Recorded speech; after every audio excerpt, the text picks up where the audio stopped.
제가 포항에서 목회할 때 목사님 네 분 부부 수양회를 저 중국 백두산 연길 이쪽으로 함께 여행한 적이 있습니다. 특별히 이 여행 코스 중에 하나가 중국 저 길림성 지반시에 있는 광개토 대왕 왕릉 또 비 이것을 관람하는 것이죠. 이곳에 갈 때마다 그 동북 삼성, 길림성, 연영성, 흑룡강성 이 거대한 황토빛 드넓은 대지를 고구려의 광개토 대왕께서 지배했다는 사실이 아주 벅찹니다. 그런데 참 안타까운 현실은 그 역사적 진실을 전시하고 있는 박물관을 관람하는 일에 한국 사람은 제한한다는 거예요. 왜냐하면 그 사실로 인하여서 역사 왜곡이 덜릴 것 같아가지고 역사 왜곡 때문에 한국인들을 방문을 제한하는 것을 보고 우라통이 터지더라고요. 또 한 가지 제 마음에 또 서글펐던 것은 왕릉 주변에 잔디밭이어야 되는 그 잔디밭이 토끼풀로 덮여 있는 거예요. 중국인들은 우리가 생각하는 잔디를 토끼풀로 생각한다고 그래요. 그래서 왕릉 주변에 가보면 토끼풀이 그렇게 많아요. 근데 우리는 잡초라고 생각하잖아요. 그래서 우리 한국 사람의 마음속에는 잘 가꾸어져야 했을 그 왕릉 주변이 토끼풀로 잡초로 뒤덮여 있는 것들을 보면 속이 상하죠.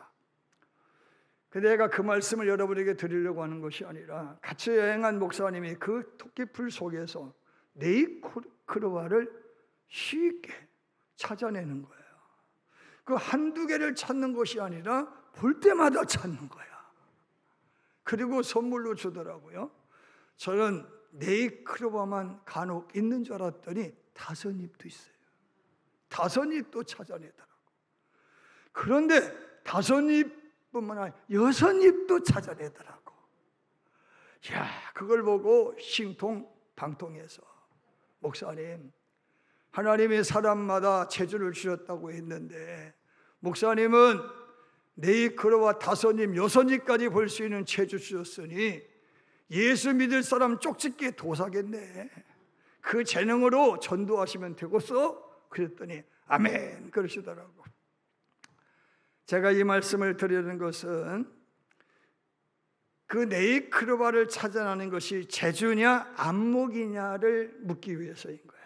재주요 안목이요? 안목이죠. 여러분 영적 시야도 마찬가지인 거예요. 재주가 아니라 안목이 있어야 돼. 우리 주변에는 크고 넓은 게 하나님 믿는 사람, 예수 믿는 사람의 눈에는 모든 게 기적이에요. 기적. 모든 게 기적이에요. 근데 그거를 기적이라고 여길 수 있는 영적 분별력을 가져야 된다는 거예요.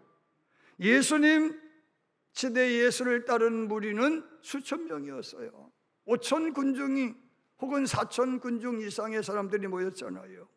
그러나 그분을 진정한 하나님이 보낸 메시아임을 알아보는 사람은 극히 드물었다라고 말씀하고 있어요.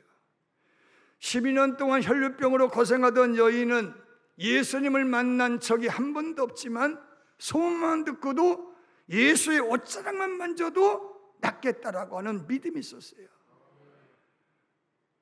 여리고 도성의 소경 거지 바드메오는 예수님을 못 봤지만은 예수는 다윗의 자손 하나님의 아들이라고 하는 믿음이 있었다라고 하는 거예요.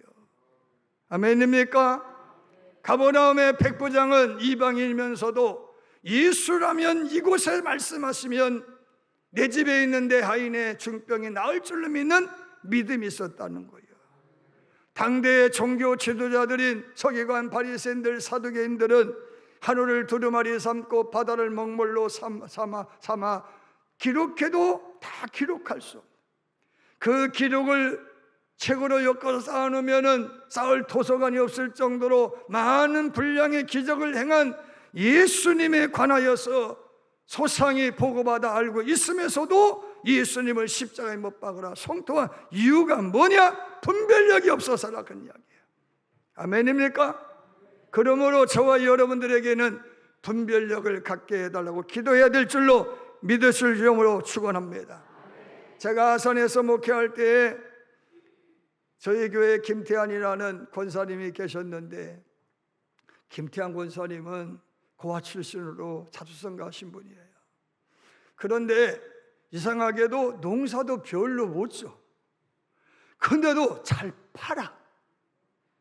그러니까 동네 사람들이 태환이가 믿는 하나님은 있기는 있나 봐? 그러면서도 교회는 안 나와. 이상하잖아요. 태환이가 믿는 하나님이 있기는 있는가 봐 하면서도 교회에 안 나오는 거 이유가 뭐예요? 영적인 안목이 없어서라는 거예요. 사랑하는 여러분, 이 기록되는 이 사도행전 16장에 등장하는 여인네가 있으니 누디아라는 이름의 여인네, 두아디라 출신. 두아디라에는 7교회 중에 하나인 두아디라 교회가 있잖아요.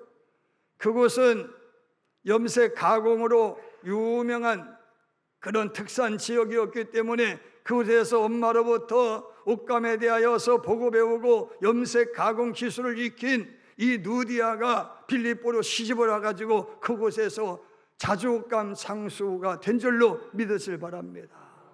그런데 그녀가 이미 하나님을 알았는지 예수를 믿었는지는 모르지만은, 그러나 그녀의 마음속에 뭐가 있었느냐 하면은, 내 고향에 있는 예배처가 우리 이 빌립보에서도 있었으면 좋겠다. 아멘입니까? 그리고 그 교회를 설립할 수 있는 목사님 한 분만 보내주시오라고 하나님 앞에 간절히 기도하던 여인이 누디아였다는 거예요. 그러던 어느 날 빨래터에서 동네 안행네들 빨래하는 중에 바울과 실라가 찾아와서 여기 예배처가 있어요 라고 물어보니까 예배처는 없는데요, 저희 집으로 가셔서 예배 드리세요. 아멘. 왜? 누디아에게는 영적 안목이 있어서라, 그런 말씀인 거예요. 바울의 음성을 듣는 순간 사람들이 딱 지나가다가, 제가 학교 다닐 때 기도를 많이 했어요. 그때도 목소리가 걸걸했어요. 그런데 기차를 타고 저 부산으로 내려가고 있는데 옆에 앉은 아주머니가 전도사님이세요? 그러더라고. 왜? 목소리만 듣고. 바울도 그랬을 것 같아. 그래서 그 목소리를 듣는 순간에 이분이구나, 내가 기다리던 그분이 이분이구나, 하나님이 보신 목사님 맞구나, 이런 믿음이 생겨서 집으로 매셔가다 그 집이 세례를 받고 예배처로 내어 드린 줄로 믿으시면 아멘 하시길 바랍니다. 여러분, 그러는 중에 바울의 마음속에는 무슨 마음이 있어요? 전도하지 않으면 죽을 것 같은 마음이 있잖아요. 내 심령이 영혼을 구하지 못하면 죽을 것 같은 불붙은 심령이 있었기 때문에 이제 바울은 아고라라 이름하는 시장에 나가가지고 전도하려고 하는 거예요. 전도하려고 하는 거야. 자,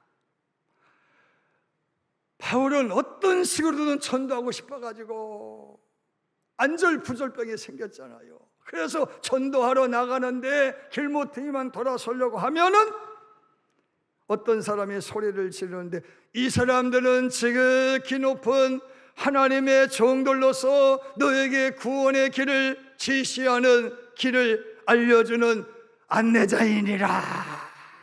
할렐루야 라고 하는 큰 소리의 음성이 들리는데, 아니 쪽집게가 여기도 있네 싶어가지고 돌다 보니 그 여인은 다름이 아닌 처녀 보살이었다는 거예요. 그런데 그런 일이 하루 이틀 아니라 계속 되어지는 동안에 마음속에 하나님의 일을 하나님의 영으로 해야지 마귀의 힘을 빌리면 되겠냐고. 아멘. 우리 어머니는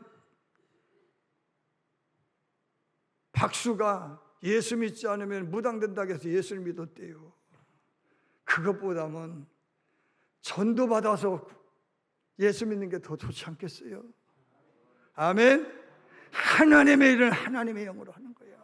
거룩한 일은 거룩한 영으로 해야 되는데 마귀의 장난질로 전도하면 되겠냐, 그런 이야기예요. 그래서 마음속에 불쾌하게 여겼다는 거예요. 바울의 마음이 불쾌했다는 거예요. 하나님의 일을 왜 네가 간섭이야? 마귀가 왜 간섭을 하냐고요. 귀신이 왜 간섭을 하냐고. 하나님이 알아서 하시는데. 그래서 내 속에 있는 그 속에 있는 마귀를 향하여 내가 믿는 예수 이름으로 내게 명령하노니 더러운 귀신은 떠나갈지어다 하는 순간 귀신이 나감으로 더 이상은 점을 치지 못하게 된 줄로 믿으실 점으로 축원합니다. 아멘입니까? 이로써 하나님 모든 신들 중에 신임을 입증한 줄로 믿으시면, 이로써 기흉을 점치는 귀신도 예수의 이름 앞에 굴복하지 아니할 수 없는 분이 예수임을 증명한 것을 믿으시면 아멘 하시길 바랍니다.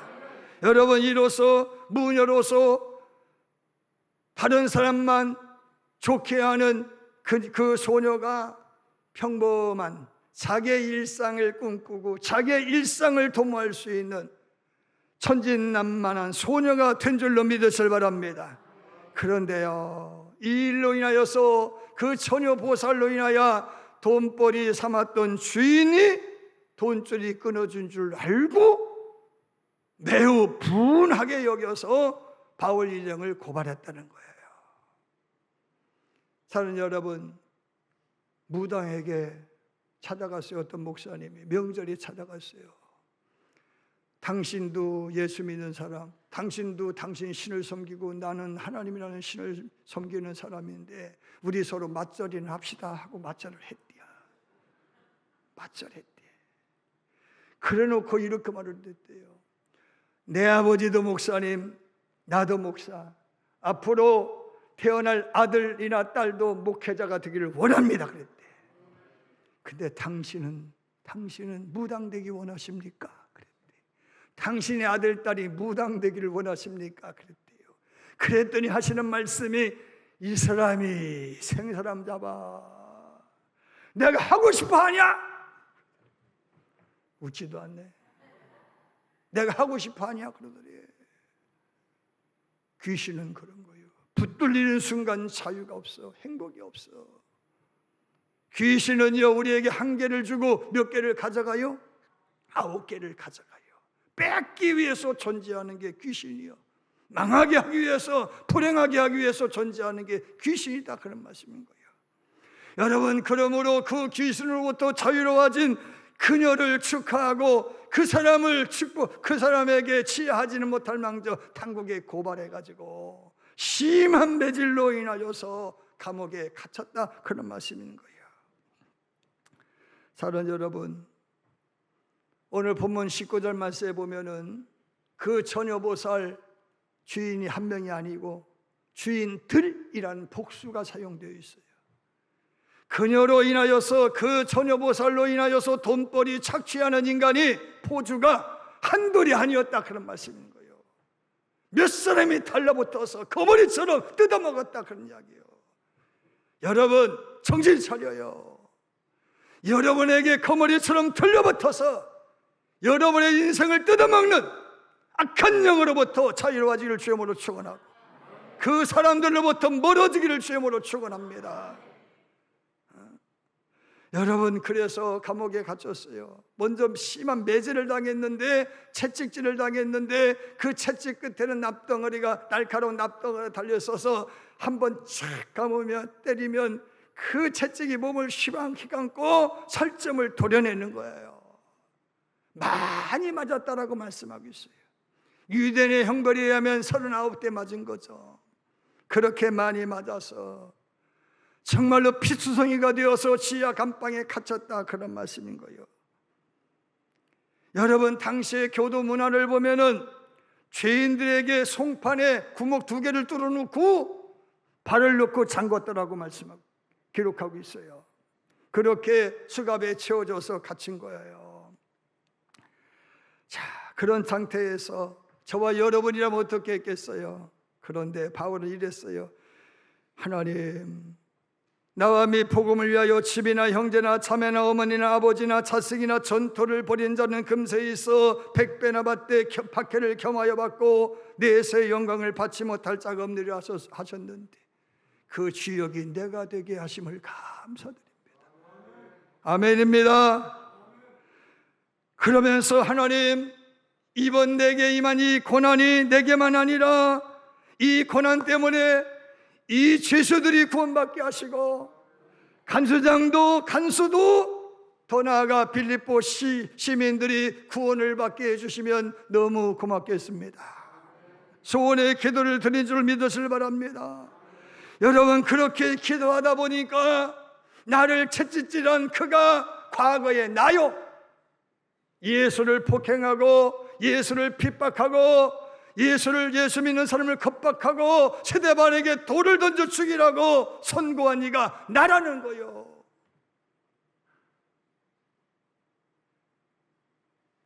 나를 때린 저 간수장과 간수들이 미웠는데 그 미움의 주체가 나라는 사실을 알게 된 거요.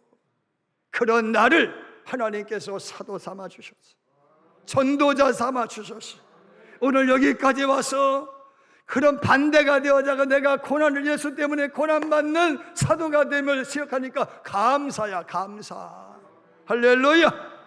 그래서요, 기도를 통성으로 기도하고 정말로 간절히 손 옆에 기도하던 기도를 잠시 멈추고 찬양을 하는 거예요. 구주와 함께 나 죽었으니 구주와 함께 나 살았도다. 아멘. 이 찬양을 했다 그런 이야기지. 그랬을 것 같아. 언제나 나를 생각하시고 언제나 나를 사랑하시고 언제나 새 생명 주시나니 영광의 그날이 이르도록 언제나 주만 바라봅니다. 여러분, 이 찬양이 울려 퍼지는 순간 죄수들이 찬양말로 저 새끼 미쳤어 라고 욕지거리하는 그때에 찬양이 한 절 끝나고 두 절, 세 절 계속 듣는 동안에 이 사안의 말만큼 경건한 정적이 흐르게 되는 거예요. 고통 속에서 찬양하는 그 찬양이 죄수들의 마음을 움직이게 되는 거예요. 무엇이 저로 인하여 노래할 수 있게 하는가 궁금증을 자아나게 한 거예요. 할렐루야. 이것이 기적 중의 기적이라는 말씀인 거예요. 아멘입니까? 여러분, 다른 사람들에게 저 사람에 있는 그 무엇이 저 사람을 행복하게 하는가, 저 사람으로 하여금 감사하게 하는가, 저렇게 웃고 살 수 있도록 하는 그것이 무엇인가를 자아나게 하는 그것이 기적 중에 기적이라는 말씀인 거예요. 할렐루야. 여러분, 뱀의 머리를 밟고 온갖 병을 고치고 산을 옮기는 능력, 천사의 말을 하는 성도들일지라도 주 안에서 항상 기뻐하고 범사에 감사하고 쉬지 않고 기도하지 않는 사람은 절대로 세상을 변화시킬 수가 없는 거예요. 세상을 변화시키는 능력은 초월적인 능력이 아니라 답시다, 세상과 다르게 반응하는 거다. 아멘입니까? 세상과 다르게 반응하는 거라는 거예요. 바울과 실라가 세상과 다르게 반응했어요. 원망 대신에 기도하고 불평 대신에 찬송했어요. 다르게 반응했어요. 그러니까요, 빌립보 지역에 지진이 발생한 것이 아니라 감옥 주변에만 지진이 발생했다는 거예요. 할렐루야. 여러분, 당시에는 그 주변에 지진이 많이 발생했다고 그래요. 그런데 기적 중에 기적이 그곳에만 발생한 거예요. 아멘. 제가 신학교에 가서 공부를 해보니까 출애굽의 여정에 대해서 얘기하는 것이, 아니, 얕은 바닷길을 건너갔다고 그러더라고. 여러분, 해도도 없는데 얕은 바닷길로 간 것도 기적 중에 기적. 아멘. 여러분 그 길을 어떻게 찾아가냐고. 그것도 기적 중에 기적 아니겠어요? 여러분 당시에 빌립보 사람들은 지진을 신의 분노로 여겼어요. 특별히 감옥 주변에 지진이 발생해서 옥문이 열리고 창고가 풀린 것은 여기에 무고한 죄인을 가둔 일로 인하여서 신이 분노했다라는 증거일 수도 있는 거예요. 하지만 진짜 기적은 그 다음에 일어나는 거예요.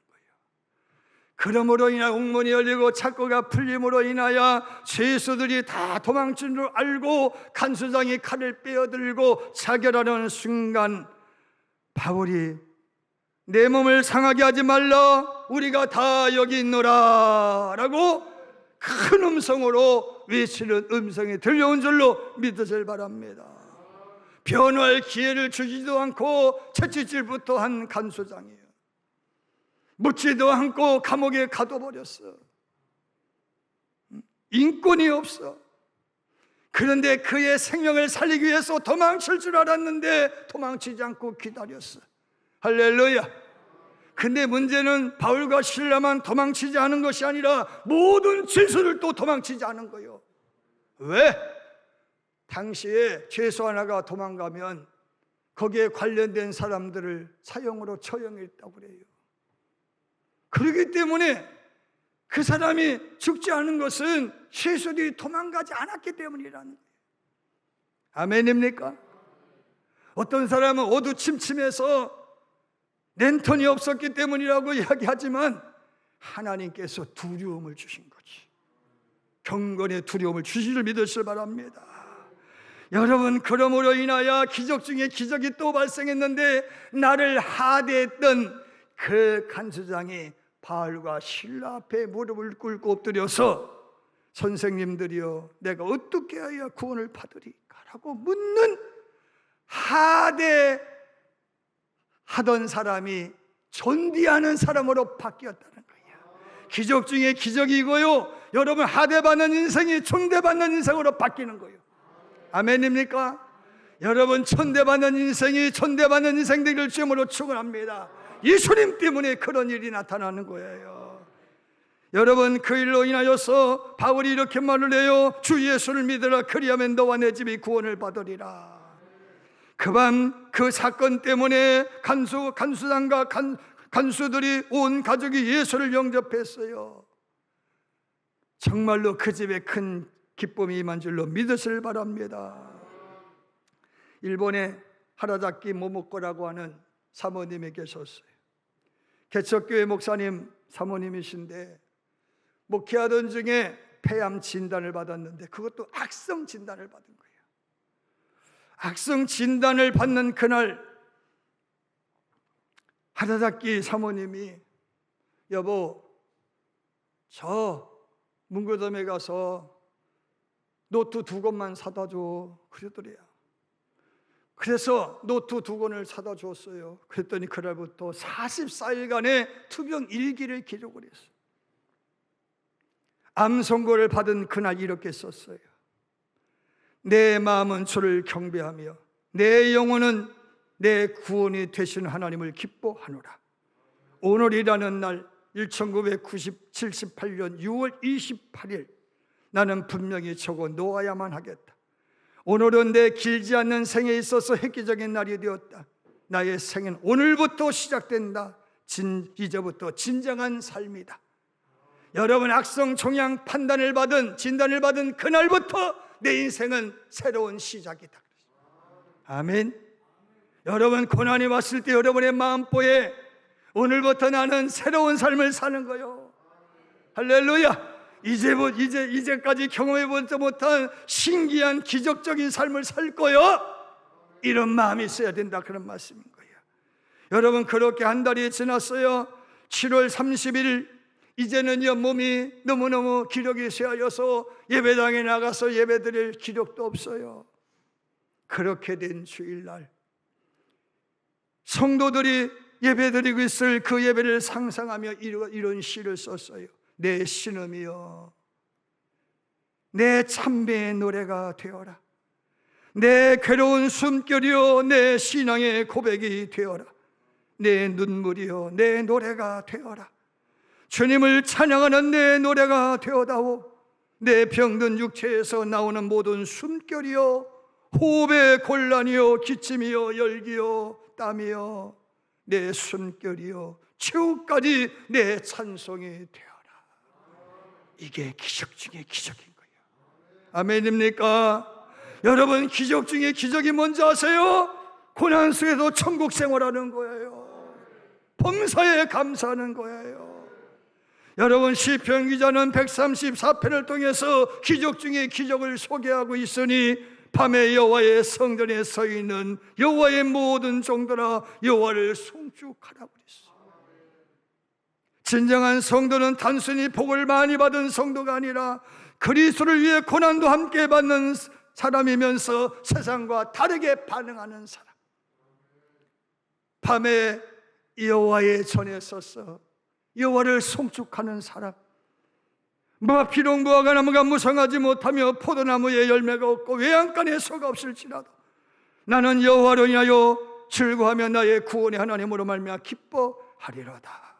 조건 때문이 아니라 예수 때문에, 하나님 때문에 즐거워하는 사람. 여러분, 그것이 우리가 세상에 보여줘야 될 기적 중에 기적임을 믿으실 시험으로 축원합니다. 원망과 불평이 터져나올 수밖에 없는 인생의 깊은 밤에 바울과 실라처럼 찬송의 선을 드세요. 밤에 여호와의 성전에 서 있는 여호와의 모든 종들아 여호와를 송축하라. 성소를 향하여 손을 높이 들고 여호와를 송축하라. 아멘. 이 말씀처럼 인생길 험하고 마음 지쳐 살아갈 용기 없어질 때 너 홀로 앉아서 낙심치 말고 예수님 품으로 나아오시오.